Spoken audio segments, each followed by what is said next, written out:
I'm here to support free speech. Say ho ho! Hey hey! Free speech in schools has got to stay ho ho! Hey hey! Free speech in schools has got to stay ho ho! Well, I'm here because I believe in First Amendment rights, and I believe that those rights apply to students as much as they apply to other people. Following Tinker, schools have been favored in freedom of speech cases, and we're going to see today if that trend continues or whether or not we're going to see a reversal. So this case will be very important.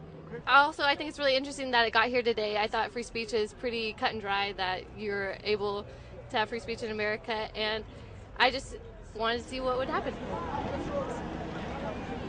I'm actually a high school teacher, and I'm inclined to side with the student on this one. And I think everyone deserves a right to have a say of how their society is run, as long as it's within the laws. And there's some students right here from Georgetown who are here. It'd be like if they put up a protest sign and their professor gave them an F on the paper they're supposed to write just simply because they exercise free speech rights while not on campus, not during school. Good morning. We came here to the Supreme Court because we had a deep concern about what the argument on the other side might do to free speech in this country for many, many thousands of American citizens. You have to be really careful about the kind of standards the court sets forth, because what's being advocated would really wipe out 40 years of case law and protections for basic free speech across the country. We need to encourage students to speak up in the schools and to have free speech rights, and so I'm here to encourage the court to rule in favor of students' right to free speech. And the young man that unfurled the banner had a lot more to say than the message that was on the banner itself. I've spoken with him, and I am quite clear that he was speaking up for the right of all students to free speech.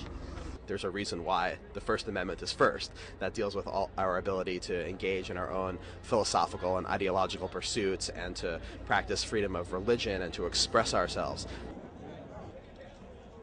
Free speech in the schools is incredibly important because the school system is where the children of our country, the leaders of tomorrow, potential voters, this is where ideas are born and where students have the opportunity to discuss politics and to discuss social issues and sort of form their own identity and political ideologies. And any attempt by the school administration to clamp down on that hurts not just the students' own ability to express themselves, but really our society as a whole as far as having broad debate.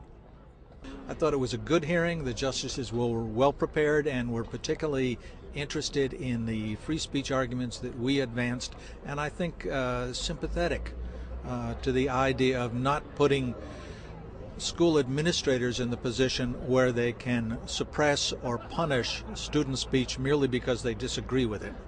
We're visiting Washington, and we thought this would be an interesting case to come see about free speech and everything. I'm hoping that they'll rule that the kid shouldn't have gotten in trouble because it's free speech, and he was across the street from the school, so. When I first read it, I can see why a lot of people would instinctively sort of side with the principal on this issue, but I think when you look at it a little more, it's something that the child's parents need to regulate, not the principal. Children do have free speech rights, and those need to be protected.